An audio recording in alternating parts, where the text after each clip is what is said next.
Hello everyone welcome back to my channel. আমি আজকে তোমাদের দেখাবো রাউন্ড কলার ড্রয়িং এবং কাটিং। চলো প্রথমে একটা পেস্টিং পেপার নেব, সেটাকে লম্বা করে কেটে ডবল ভাঁজ করে নেব। তারপরে 1-2 সুত করে দুটো লাইন টেনে নেব।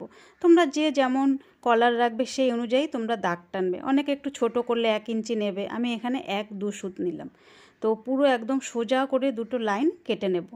দেখো আমি কেটে নিচ্ছি পুরো যাতে সমান হয় লাইনটা।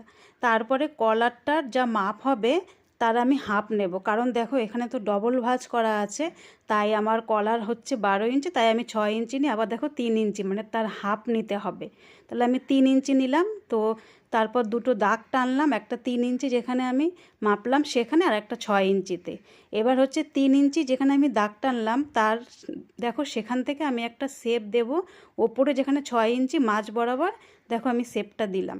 এবার ওই শেপ থেকে এবার আমি 1-2 সুত করে মেপে নেব, কারণ কলারের যে একটা মানে আমি যে কলারটা তৈরি করব তো সে তো তো আমাকে তার জন্য তো একটা মাপ লাগবে। তো সেই মাপটা আমি একটা শেপ অনুযায়ী সেটা আমি সেই মাপটা টেনে তারপরে আমি একটা দাগ টেনে নিচ্ছি।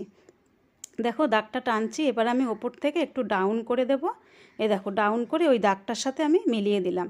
এবার একটা শেপ দেব, কলারের যে একটা শেপ থাকে মানে রাউন্ড কলারের, সেই দেখো সেই শেপটা আমি দিলাম। হয়ে গেছে, এবার আমি এটাকে কেটে নেব। দেখো কেটে নিচ্ছি পুরো, আমি যেখানে চকের দাগটা দিয়েছি ঠিক ঠিক চকের দাগের ওপরে আমি কেটে নিচ্ছি। তোমরা যারা নতুন আছো আমার চ্যানেলকে সাবস্ক্রাইব করে দিও, পাশে থেকো। দেখো এবার আমি এটা কিন্তু ছেলেদের কুর্তাতেও বসানো হয়, আর মেয়েদের চুড়িদারে কুর্তিতে এটা খুব ভালো লাগে। মানে যখন এটা বসানো হবে দেখতে খুব সুন্দর হবে চুড়িদার বা কুর্তিটা। দেখো এটা তৈরি হয়ে গেছে, সবাই দেখো এটা কেমন লাগছে। দেখো খুব সুন্দর লাগছে। এই দেখো, চলো আবার দেখা হবে পরবর্তী ভিডিওতে। এই দেখো কলারটা তৈরি। চলো সবাই ভালো থাকবে, সুস্থ থাকবে। থ্যাংক ইউ, টাটা, বাই বাই।